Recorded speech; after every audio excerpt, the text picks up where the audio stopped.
जैसे आप सब जानते हैं, 12 साल बाद एक सूरत की लड़की ने बापूजी, मैया जी और दूसरे आश्रम की साधिकाओं के ऊपर, जो एडमिनिस्ट्रेशन संभालते थे, उनके ऊपर सूरत में एक एफआईआर किया था और वो FIR Chandkheda police station Ahmedabad में ट्रांसफ़र किया गया था सूरत पुलिस द्वारा। पुलिस ने बापूजी को अरेस्ट किया था ये केस में। बाकी मैया जी और जो ध्रुव बेन है, ढेल बेन है, बंगलो बेन है, जस्सी बेन है, इन सब को अग्रिम जमानत पे कोर्ट ने रिलीज़ किया था। बापूजी जोधपुर जेल से ट्रांसफ़र वारंट से बापूजी को पेश किया गया था गांधीनगर कोर्ट में। 2014 में पुलिस ने चार्जशीट फाइल किया था। ये केस में 2016 में चार्ज फ्रेम किया गया कोर्ट द्वारा। सभी बापूजी, मैया जी, सभी जो बताए हैं मुजरिम उनके ऊपर, और फिर केस शुरू हुआ।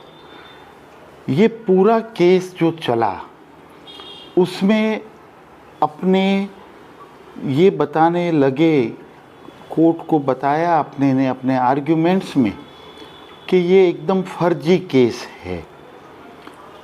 जहाँ जैसे लड़की ने बोला कि ये वक्ता बनाने के लिए 2001 गुरु पूर्णिमा के समय में बापूजी ने मेरे साथ गलत काम किया। अगर वक्ता बनाने के लिए गुरु पूर्णिमा 2001 में ये गलत काम करने की जो लड़की बात कर रही है, लड़की जनवरी 2001, 26 जनवरी 2001 जो भुज में भूकंप आया था, वो समय पे लड़की खुद भुज गई थी हेलीकॉप्टर में, वहाँ लोगों को आश्वासन देने और प्रवचन करने को। जो लड़की जनवरी 2001 में वक्ता बन चुकी हो, उसको फिर से जुलाई 2001, जो गुरु पूर्णिमा जुलाई में आती है, तो वक्ता बनाने के लिए बापूजी ने ये दुष्कर्म किया, ऐसा जो उसने आक्षेप किया है, वो बेबुनियाद आक्षेप था। दूसरी बात, छन्नू में लड़की का कहना ऐसा है कि बापूजी को वो पहली बार छन्नू जन्माष्टमी में सूरत आश्रम में मिली थी। उसके बाद 1997 में बापूजी को वो सूरत आश्रम में मिली, तो बापूजी ने कहा कि तू वही लड़की है ना जो मुझे पहले मिली थी। लड़की का जो 96 और 97 की जो बात बता रही है, सही बात यह है कि 1996 जन्माष्टमी का प्रोग्राम सूरत में नहीं था, बल्कि राजकोट में था। और राजकोट के पेपरों में 96 जन्माष्टमी का बापूजी का जो प्रोग्राम था, वो टाइम पे छन्नू के पेपरों में राजकोट में वो चीज़ प्रसिद्ध हुई थी। वो पेपर, ओरिजिनल पेपर, और वो जो पेपर का मालिक था, उसको कोर्ट में अपने ने अपने बचाव के साक्षी तरीके तपासा। उसने एडमिट किया, उसने कहा कि ये पेपर मेरा है और ये 1996 का है, और इसमें बापूजी का जो पब्लिश हुआ है वो टाइम पे पब्लिश हुआ था। दूसरी बात, लड़की ने ऐसा आक्षेप किया है खुद की फरियाद में कि 97 में बापूजी ने बोला तू अहमदाबाद आश्रम में जा, तो मैंने बापूजी को ये कहा कि अभी मेरी 10वीं की परीक्षा है, वो देने के बाद मैं जाऊंगी।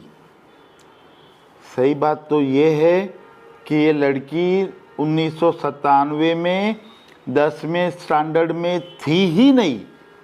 1995 में ये लड़की 2 बार 10वें स्टैंडर्ड में फेल हुई है, ऐसा एविडेंस अपने ने गवर्नमेंट का जो गुजरात एजुकेशन बोर्ड जो होता है उसका रिकॉर्ड कोर्ट में मंगवाया, उसका ऑफिसर को अपने ने डिफेंस में एग्जामिन करा, ये बताने के लिए कि 97 की जो लड़की बात बता रही है वो भी टोटल गलत है।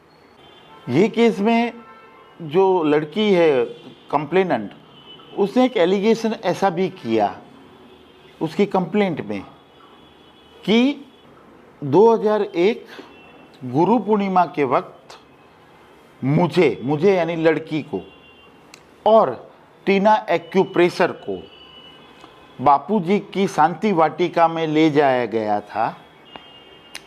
वहाँ पर टीना एक्यूप्रेशर को बापूजी ने पहले बुलाया, उसके 15 मिनट के बाद टीना एक्यूप्रेशर को जाने को बोला और उसके बाद मुझे बापूजी ने बुलाया और मेरे साथ दुष्कर्म किया। और 2007 में मैंने नक्की किया कि मुझे अब आश्रम में रहना नहीं है, तो मेरी जो मित्र थी उमा पांडे, उसको मैंने बात करी कि मुझे अब आश्रम में रहना नहीं है, मैं आश्रम छोड़ना चाहती हूँ। उमा पांडे ने मेरी मदद करी और मुझे आश्रम से भागने में उमा पांडे ने मदद करी और मैं फिर आश्रम से भाग के मैं मेरे सूरत अपने माँ बाप के घर आई। ये उसने एक्सेप्ट किए उसकी कंप्लेंट में। ये केस में उमा पांडे और टीना एक्यूप्रेशर दोनों के पुलिस ने बयान दर्ज किए। वो दोनों ने पुलिस को यही बताया कि जो भी लिखने में आया है लड़की के द्वारा कंप्लेंट में वो टोटल गलत है।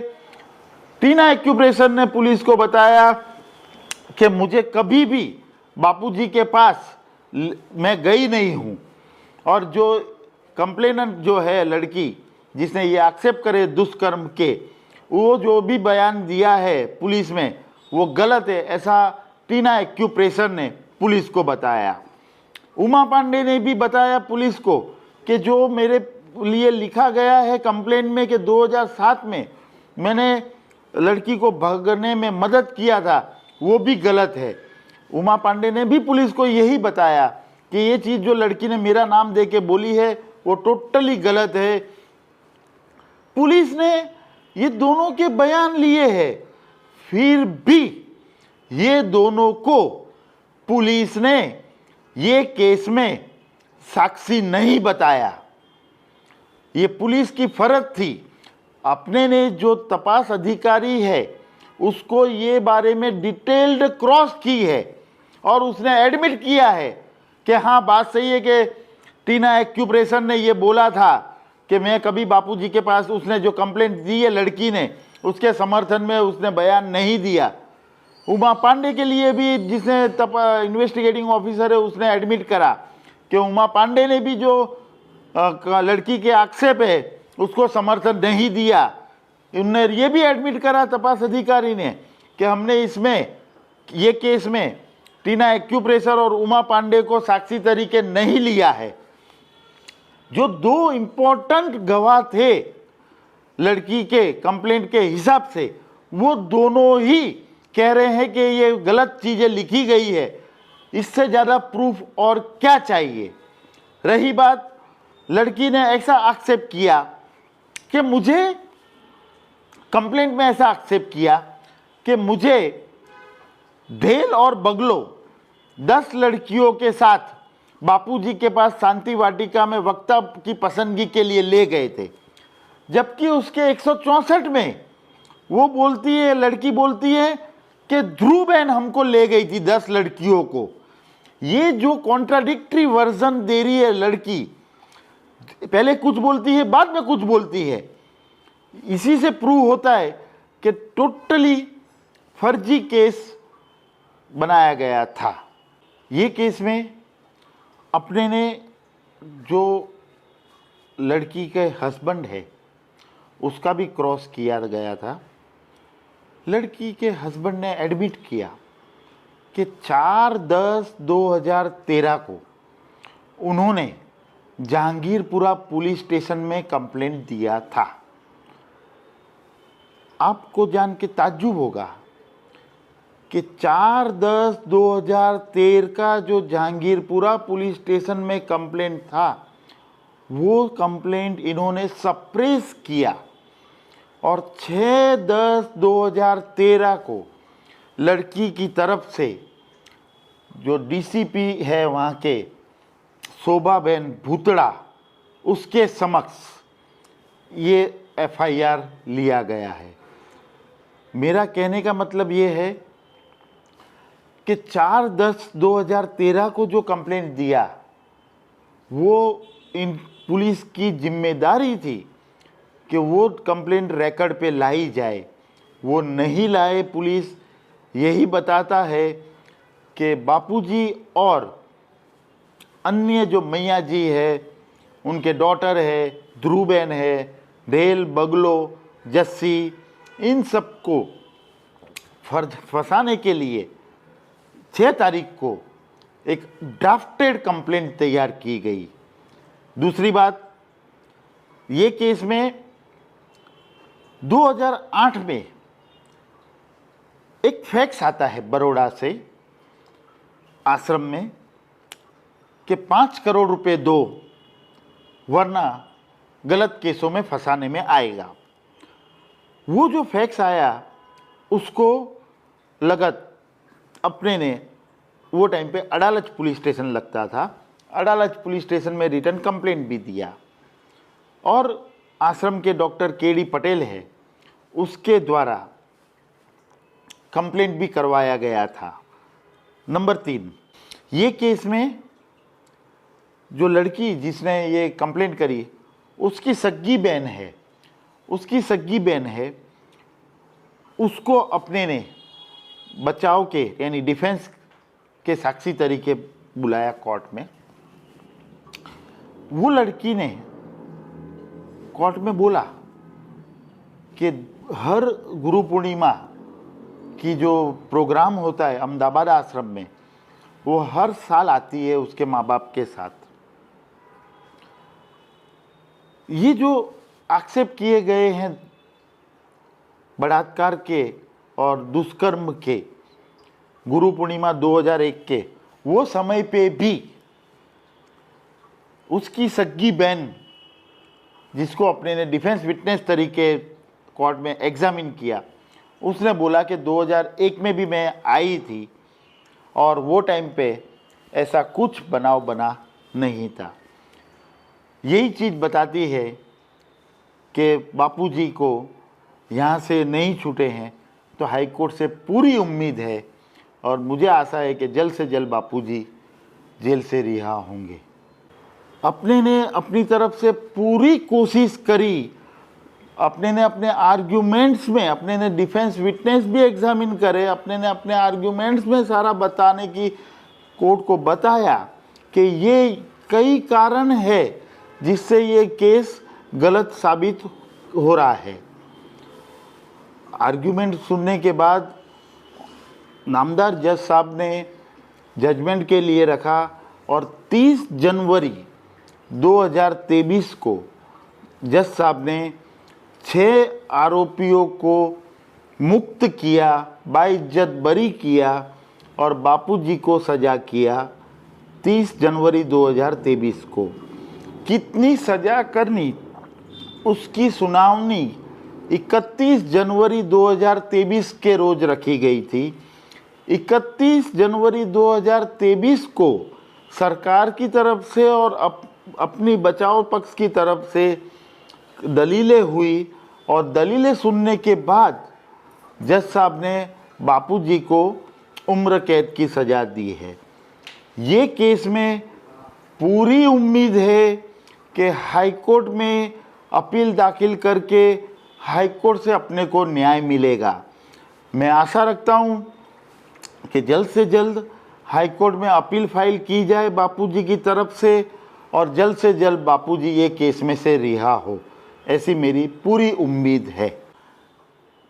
ये केस में जितने भी आश्रम से निकाले गए लोग हैं, उन्होंने एक षड्यंत्र रच के बापूजी को और आश्रम को बदनाम करने के लिए कार्यवाही करते रहे हैं। राजू लंबू करके एक आश्रम का साधक था, उसको आश्रम से उसकी गैर वर्तणूक के कारण से निकाला गया था। वो राजू लंबू ने 2008 में दीपेश और अभिषेक का जो बनाव बना था, उसमें काफ़ी मीडिया में बापूजी के लिए और आश्रम के लिए गलत चीज़ें बोलता था। दो व्यक्ति थे जो आश्रम से उनको कोई लेना देना नहीं था, लेकिन बापूजी में उनकी श्रद्धा थी और वो ऐसा मानते थे कि बापूजी एक संत हैं और वो ऐसा कोई भी गलत काम नहीं करते। वो दो व्यक्तियों ने नक्की करा कि राजू लंबू का स्टिंग ऑपरेशन करते हैं। राजू लंबू का उन्होंने संपर्क किया। संपर्क करने के बाद राजू लंबू को वो लोग दिल्ली की होटल में मिले।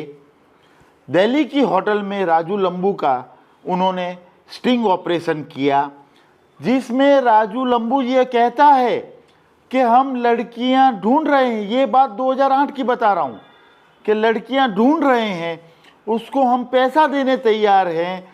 जो बापूजी के अगेंस्ट में मीडिया में कंप्लेंट करे, पुलिस में कंप्लेंट करे कि बापूजी ने उस पर बलात्कार किया, ऐसा राजू लंबू ने 2008 में स्टिंग ऑपरेशन में एडमिट किया कि हम लड़कियां ढूंढ रहे हैं, पैसा देने तैयार हैं कि जो बापूजी के अगेंस्ट में कंप्लेंट करे।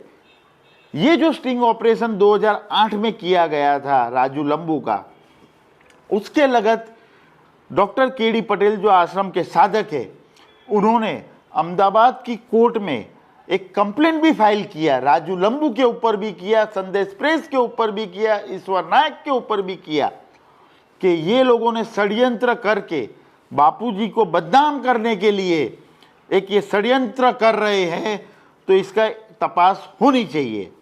ऐसी कंप्लेंट भी आज भी पेंडिंग है। तो कहने का मतलब ये है कि 2008 से जो आश्रम से निकाले गए हैं, उनकी गलतियों के कारण उन लोगों ने कॉन्स्पिरसी बना के ये केस में बापूजी को फंसाया हो, ऐसा पूरा लगता है। मुझे फिर से कह रहा हूँ, पूरी उम्मीद है कि हाई कोर्ट से अपने को न्याय मिलेगा और बापूजी जल्द से जल्द जेल से रिहा होंगे।